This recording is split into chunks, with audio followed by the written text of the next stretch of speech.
G'day guys, we're here in New South Wales. We've actually come down to Sydney to drive the all-new Santa Fe from Sydney to Brisbane. Now this is going to be one epic road trip. It's 950 kilometers worth of driving, and along the way we plan to stop in and see a couple of highlights that we want to share with you as well, to test out just how far you can actually travel in this car as a family. So without further ado, let's hit the road and let's see if we can make it to Brisbane. Let's go.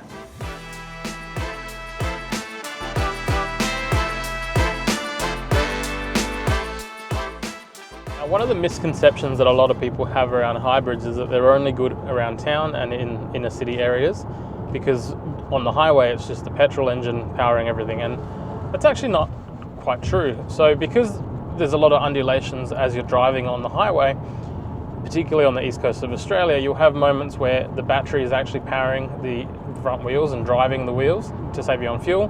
Then there's moments where the engine actually kicks in because it starts needing a little bit more power, and any excess power from not driving the wheels is then kicked straight into the battery. So you're getting both the engine powering the wheels to drive it forward, but also to charge that battery, which is all important, which allows you to make better use of it on the highway. And then there's moments where both the battery and the engine are powering the wheels. So think sharper inclines as you're going uphill, rather than slow you down. If you've got the cruise control set, you're basically all set, and it will power everything through just to ease some of the pressure off that engine, to not have to have it rev so high and to not have to make a huge amount of noise. So that's where there is 100% an amazing benefit of having both the hybrid system in the electric motor and also the engine with the petrol conventional motor helping you power along on longer road trips. As an example, we're now 2 hours and 44 minutes on this road trip, which is Sydney to Brisbane, and we have done 205 kilometers. We have 885 kilometers worth of range remaining, which puts us at about 1100 Ks worth of range, which is actually fantastic. A fuel consumption that's around 5.7 litres per 100, which is fantastic for a car that's been sitting at 110 Ks an hour for the better part of probably 2 of those hours. And it's only going to continue at that until we get closer to Queensland, where the speed will drop to 100 Ks. So it'll be interesting to see just how close to that 1,000 kilometre mark we get with this car, which could mean that one tank of petrol in this car helps get you and your family from Sydney to Brisbane. Highly recommend you do take a Santa Fe Hybrid for a longer drive. Take it on a highway run. Obviously you're not going to be able to borrow one and take it interstate like we're doing as part of this test, but hopefully this test gives you a bit more clarity and peace of mind as to the benefits of driving a hybrid powertrain, but also having one of these cars as a car that is going to save you a lot of fuel, regardless of whether you're doing a lot of city driving or you're doing quite a lot of road trips on weekends, or maybe highway runs for your 9-to-5 commute. Let's say you lived on the Gold Coast and you drove to Brisbane every day. You're going to be able to do that nice and comfortably. So a couple of other features that I really like on the highway that have made it really easy to drive include the cruise control. The cruise control is an active cruise control, which means it's reading what speed the car in front or the obstacle in front is doing and adjusting as needed to match that speed. So if we're set at 110 and the car in front is going up a hill and starts slowing down, we're going to match that speed until we overtake, or just match that speed until they speed up. And that's giving us a little bit more consistency and just being able to take a little bit of the load off the drive, which means that we're arriving a little bit more refreshed. The other interesting thing, so I've deactivated the driver assistance warnings. They were doing my absolute head in. So that's the one thing that if you are on a longer road trip, you're probably going to have to turn them off. Around town, I'm starting to get used to them because every car we're reviewing has them. But certainly on the highway, sometimes you might rest your arm in the wrong position and it blocks the sensor and then it starts beeping at you. Or because I had my sunglasses on to combat some of the glare that's coming in from the outside, it started not reading my face correctly and triggering the driver assistance warning as well. So just some of those examples of how small little bits of technology aren't necessarily always to the benefit of everyone. However, when I did test, kind of simulating, maybe getting drowsy and closing my eyes for longer periods of time, it did set that driver attention warning and rest brake warning off quite regularly, but also quite loudly. So, you know, it definitely has that potential to help keep you a little bit more safe and secure on the road if you are getting drowsy. But on the flip side, it can be an absolute pain if you aren't getting drowsy and you're just trying to drive, but maybe you've got the wrong shaped eyes, or you're kind of driving in the wrong direction. Sorry, with your arms in the wrong position, not driving in the wrong direction. If you're driving in the wrong direction, you probably will have the alarm going off. So that's one thing I've noticed with this car. Obviously the blind spot monitoring is another nice feature of it. Makes it super easy because every time you indicate, you can see directly on the screen which side your blind spot is and what clarity is there from the camera there, so that you can check the mirror, and then you have a double check again with the blind spot monitor as you go to change the lanes. So it's all well and good so far. We've got an hour until our next stop, and then once we stop there, we'll continue on our way and update you even further and show you some more things that I really like about this car.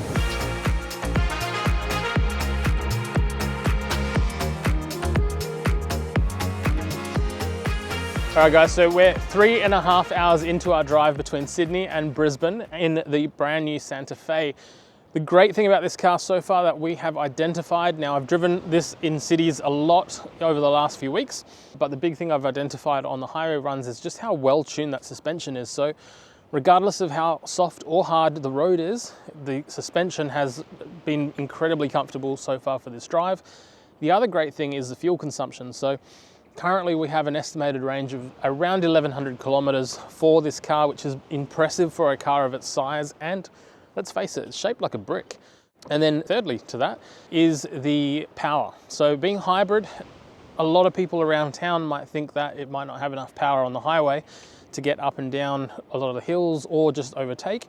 Now leaving Sydney, if you've gone through Sydney, heading up to Newcastle and above, you're going to end up in a very up and down highway situation with the undulations that are on that highway.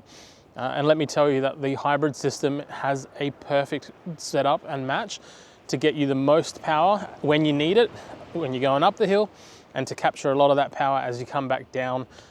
So it's working an absolute treat and keeping the fuel consumption relatively steady. So we're here in the beautiful Seal Rocks at the moment, and let's keep going and get to the next place that we're off to.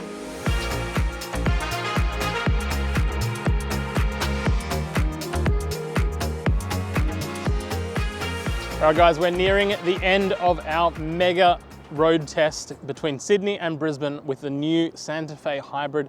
And all I have to say is this is exceptionally amazing as a car for family trips, for road trips, for rep cars. This car is definitely one that you need to add to your test drive list of cars. And to make sure you take it for a test drive as long as you can and as comfortably as you can through a diverse amount of environments, not just around the block at the local dealership. So make sure you find a dealer that can help you with that. If you're in Queensland or in WA, hit us up. We can definitely help you with that as well. Now, with this particular car, the suspension tune on the highway has been fantastic. We've had hills, we've had downhills, flat areas, and the hybrid system has not missed a beat and has been exceptionally good on fuel and on power. So we've not felt it lacking at any point. And road noise is, despite the 20-inch wheels and being virtually a box on wheels, it has been incredibly quiet. So that's another big plus for the new Santa Fe Hybrid. But let's get to our final destination and we'll give you a wrap on just what we think about the Hyundai Santa Fe and the fuel consumption results.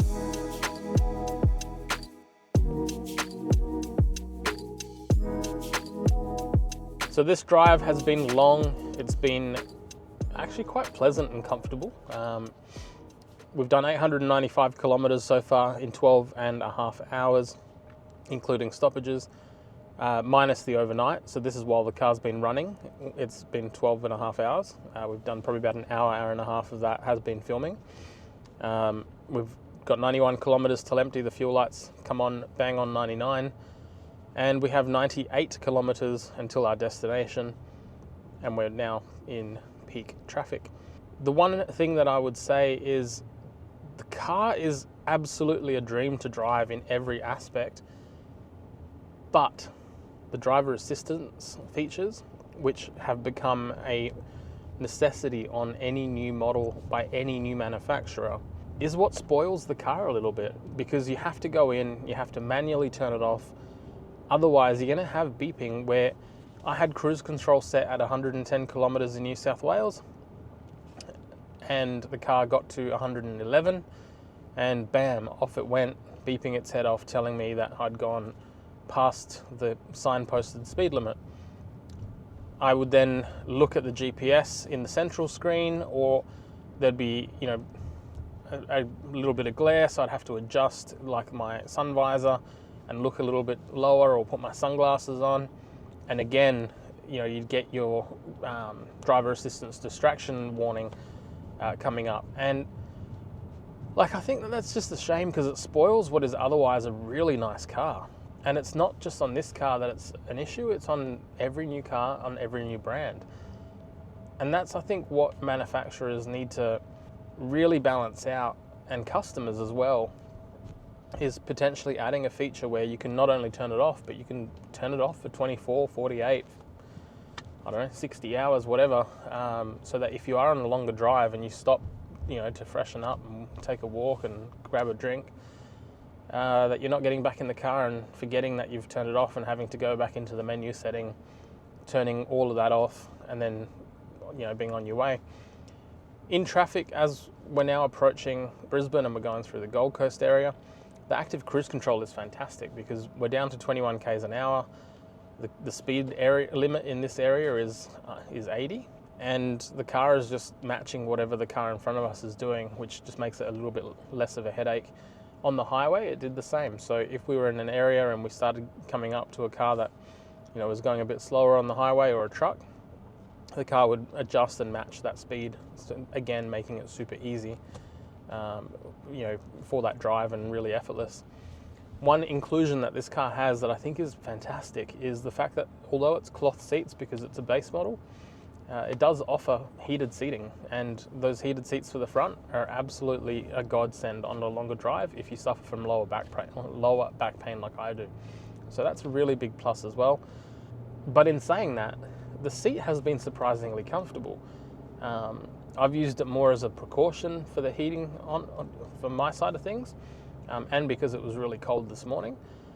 But the actual seat itself is really, really comfortable. So for a long trip, families are going to love it. Like, whoever the driver is on that long drive, you're just going to want to sit in here and hit cruise control and off you go, because it's going to be fantastic for you.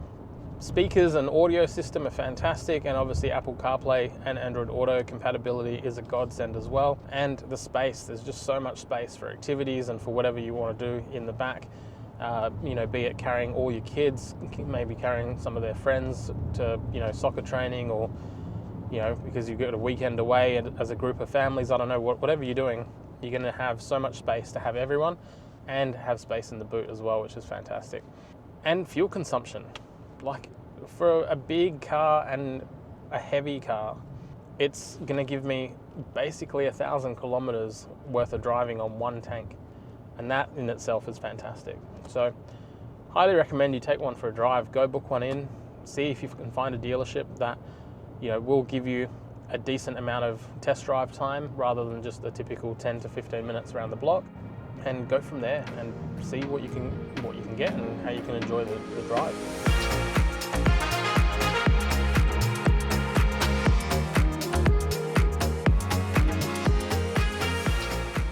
Guys, we're about to hit 1,000 kilometers in one tank. We're at 99.9 and we're gonna have to refuel. We've hit 1,000. We hit 1,000 kilometers from one tank. One tank, guys. 90. This has been crazy. 1,000 kilometers. We're going to go straight to a fuel station right now to make sure that we put some fuel in, and we are going to just get this going. But there you have it, guys. Even with having the car running for an hour and a half to 2 hours while we did filming and videos to keep the car warm, basically, because it was freezing, we've managed to get 1,000 Ks out of its single tank in the Santa Fe Hybrid, and that is just awesome. So, and as always, all the distraction monitors are now kicking in, which is annoying.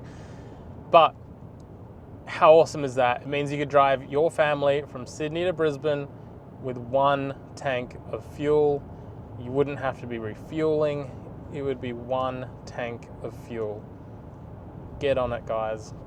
Get into a Santa Fe. Take one for a test drive.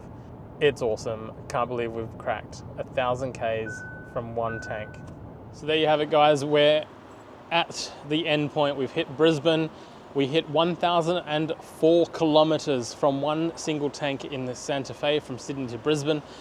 And the Santa Fe Hybrid is just fantastic. It is smooth, comfortable, plenty of power on the up and downhill areas. You're gonna absolutely love it. And as a family loaded, ready to go on trips and adventures, you're gonna have so much space inside. And the seats are incredibly comfortable for mum and dad in the front. We're getting to the top of the tank at $2.29.9 per litre. We're at $144.15 to fill this up, and 62.7 litres. So we probably had another 30 to 50 kilometres of driving left after it hit zero on the trip to empty. So there you have it, guys. That's what I think about the Santa Fe. You've seen the impressions throughout the review. Make sure you go and check it out and take one for a drive yourself. Let me know in the comments if you've bought one, if you're enjoying the car, or if you're considering buying one, what are other things you want to know about the new Santa Fe Hybrid.